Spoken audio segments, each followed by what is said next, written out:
Right. Here is one of our crafts we did. I'll show it there. Yeah. That bird bath. Okay. Well, Yeah, we just took some old dishes and glued them together. can you give me a closer shot of that bird bath, Marlene, just so people could see it? Sure, sure, I can do that.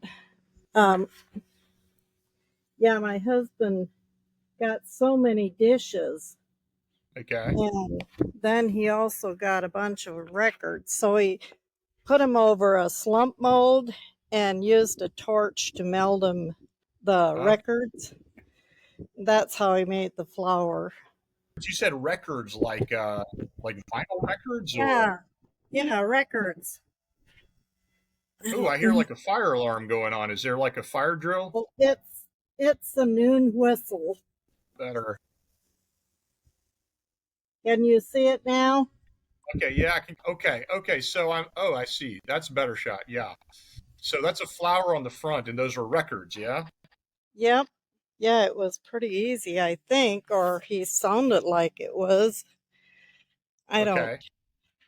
trust myself with that type of thing, but And it was like a blowtorch you used or no? yeah, just a blowtorch.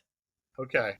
Interesting. Now, is that something that was in the magazine or is that like an advanced Yeah, the level? bird bath was in there a couple of years ago.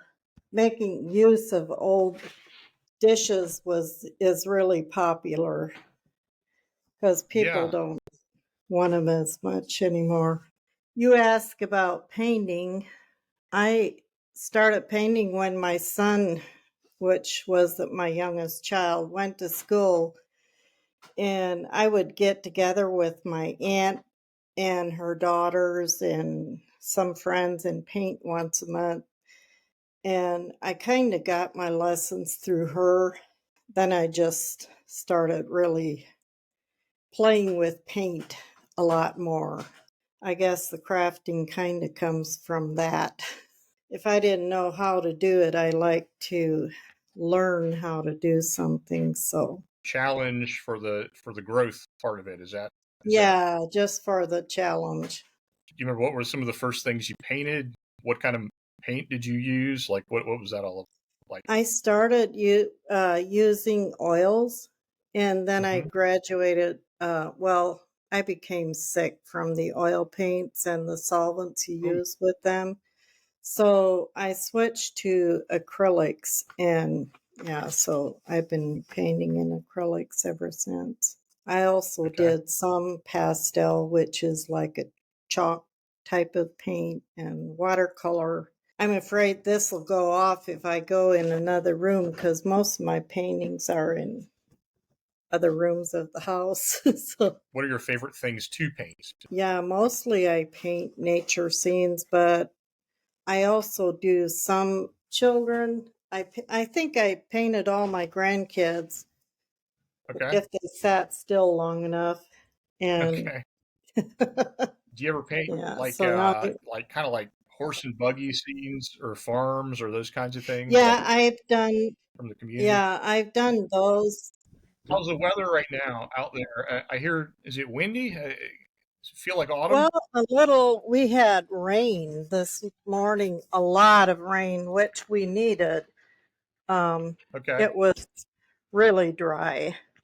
Now, we're recording this September 24th. How is it like? What do things look like in the community right now? Are there like is the corn coming down or is that still coming out? I mean, Yeah, they're filling silo, and yeah. the leaves are starting to turn. My office should be spick and span with, Hey, yeah, well, but I guess we live with it. So yeah, if you're using it regularly, it's probably not spick and span, so that's a good sign. no, but yeah, it means I'm busy. So There you go. which is it good? Yeah, cool. I think that's a better connection. I can hear you, I think, better. Um, Okay, yeah. Looks like you got a calendar behind you too. Is that a yeah. local calendar? Yeah. I can't remember. Okay.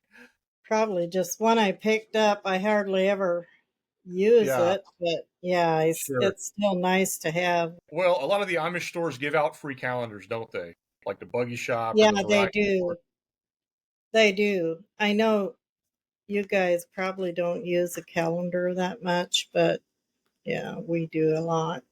Well, yeah, well, right. It's Everything digital, right? But you can see, I was telling you earlier, this is a calendar that Ben and I got when we were in Snyder County, Pennsylvania hmm last year. This is from a Mennonite yeah, market and bakery. Marlene, about the best bakery I've ever been to. So, I mean, it was, Really, what's the name? it's called Weaver's Market and Bakery. It's been there about 50 years. It's just, I mean, some of the best baked goods. I've actually did a video, I think, about it and a post or two on the site. Marlene, you were just talking about filling silo. That's going on right now in the community. I was actually interested about some of these autumn activities. But filling Yeah, silo, how does that work? What is that, like a silo ring or like, they used to be in silo rings, but I don't think they do that anymore. They just chop up the corn, whatever's in the field, and just they have this big machine that they feed it to the cows because horses would be allergic to something that's fermented.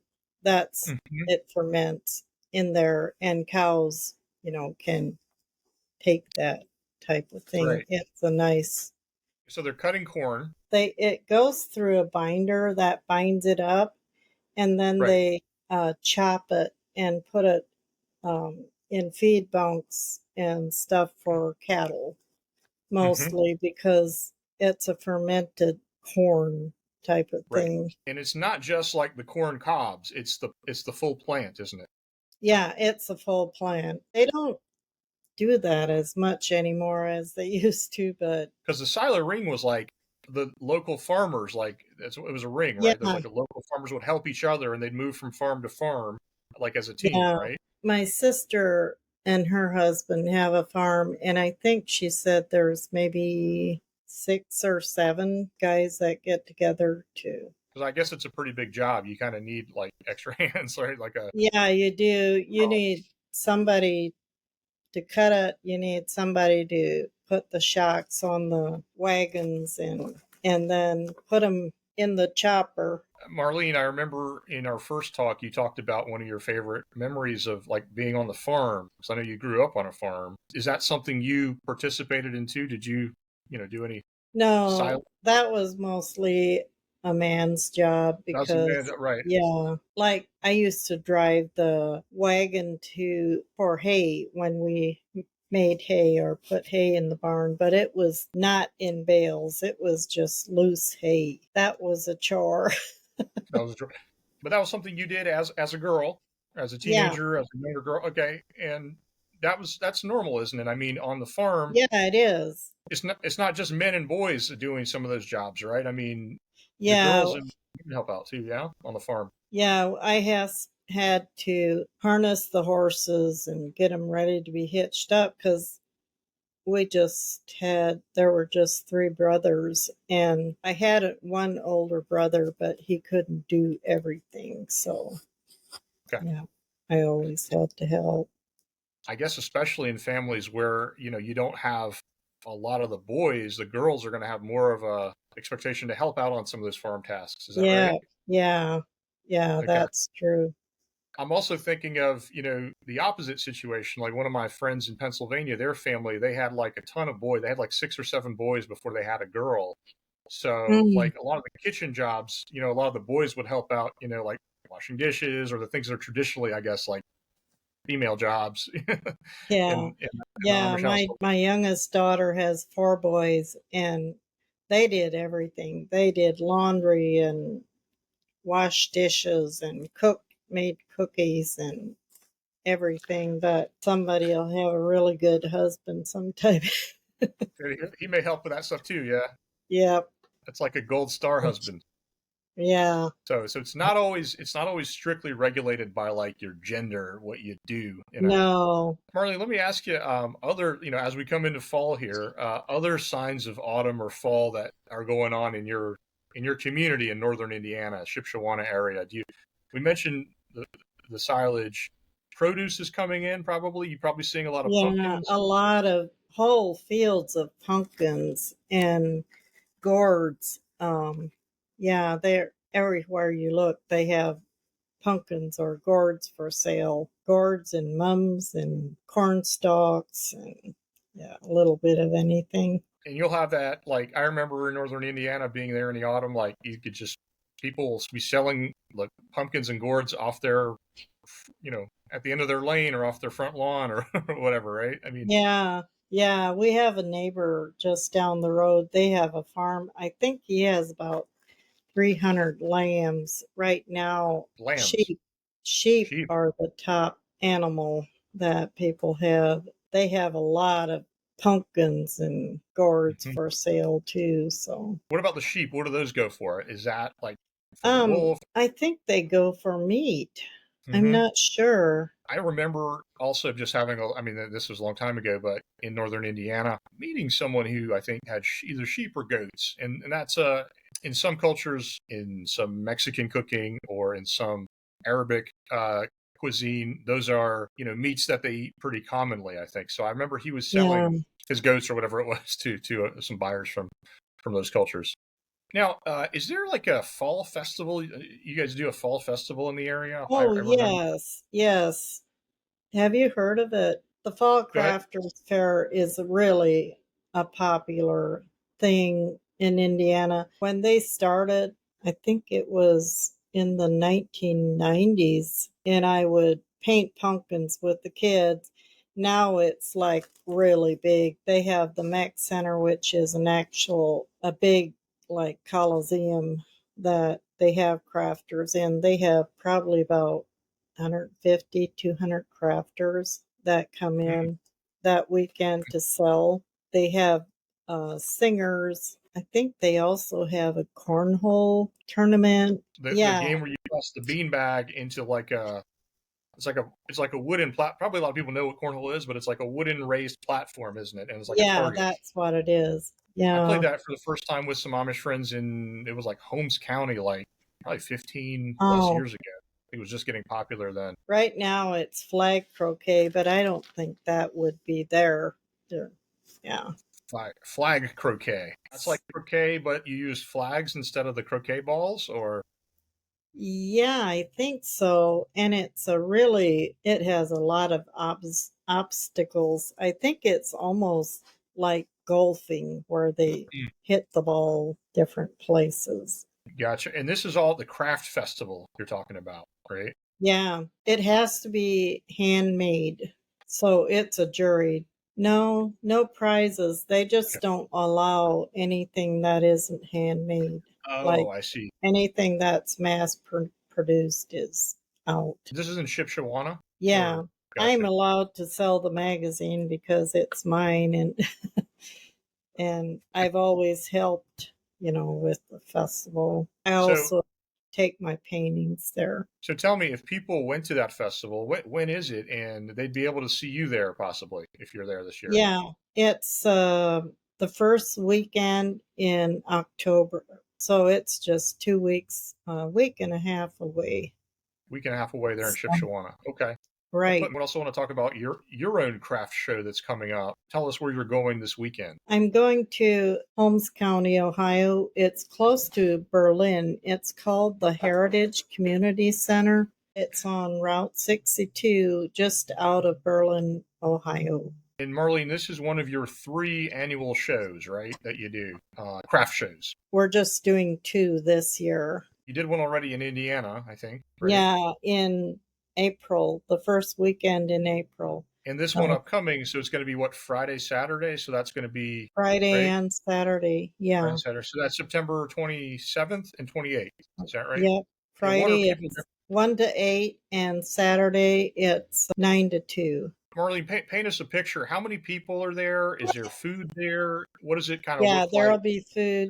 Hmm. Friday night, we're having barbecued hamburgers and hot dogs and cheesy potatoes and Mm, cookies. Not sure what else. What else is going to be there? Saturday, it'll be food trucks.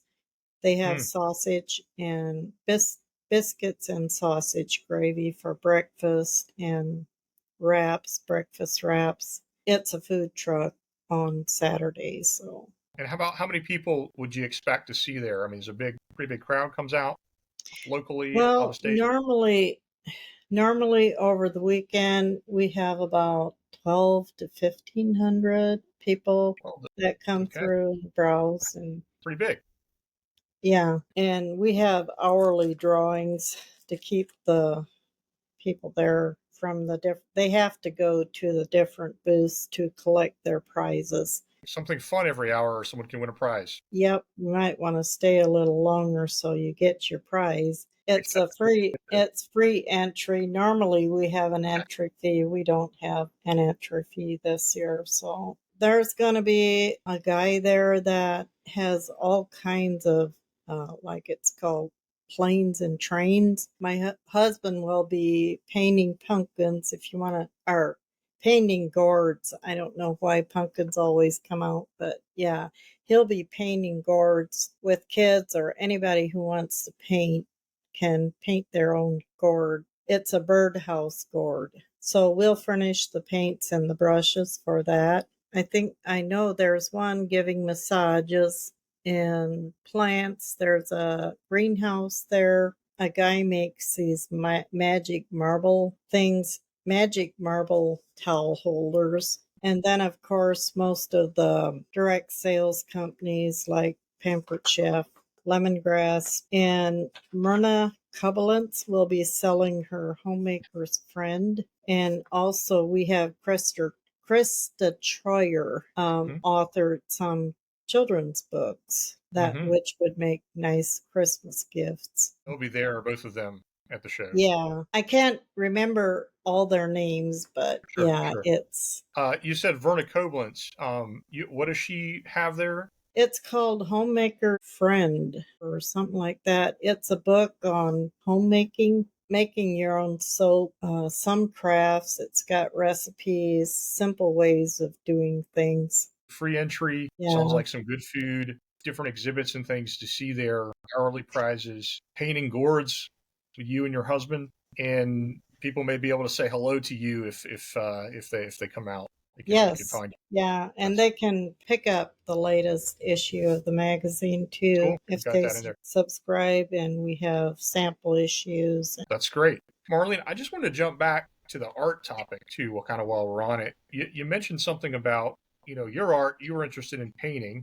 In your community, and I'm talking about the Amish community in like northern Indiana, uh, Yes.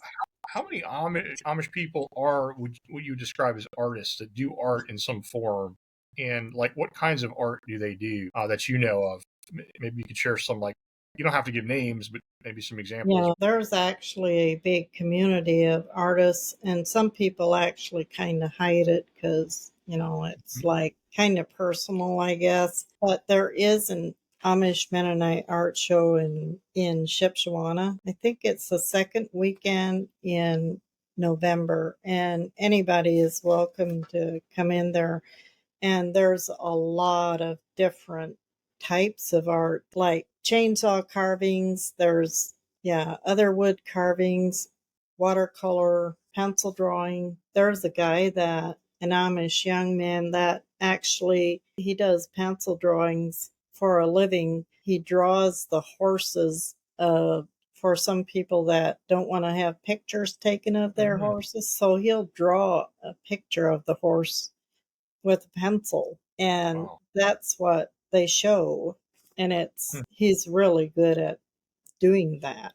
That's something anybody can check out. It's in Great. Shipshewana this year. So you have different types of artwork being done by people. I mean, it's possible to be like an Amish person and also an artist, right? I mean, it's not Yeah. like taboo or anything, or in your community. No, it's actually not frowned upon. And actually, when we have the artist gatherings, the Amish Mennonite artist gathering, there's people from Bern, Adams County. Pennsylvania. They come from all over with their art, and they're really good at what So they do. there's something like an Amish artist community out there Yeah. in your community and also beyond it. Yes, that artist gathering. There is one guy from Kentucky, and Hmm. that's how he made his living until the pandemic that shut down Hmm. his, because he would paint houses, like he could do murals of a whole house. And he Wow. painted on turkey feathers, and the whole turkey fan, he painted on that. It was like a Hmm. country scene right on the fan. Yeah, he's amazing. Must be nice to make a living from doing something you love like that.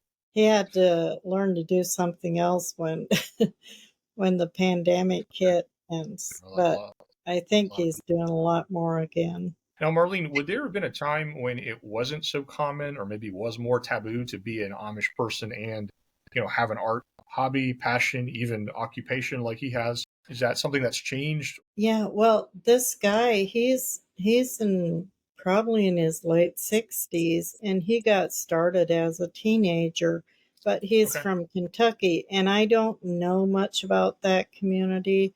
It has never been really frowned upon in this area, but I know some people maybe think it's kind of frivolous, or they Okay. don't encourage it, but Sure. you have that anywhere. Sure. And there's this conception that an artist is probably a starving artist, and that's not really true. Not as also not. I mean, yeah, there are some like that, but if you are smart about it, you can make a living. Yeah, You have talent. yeah.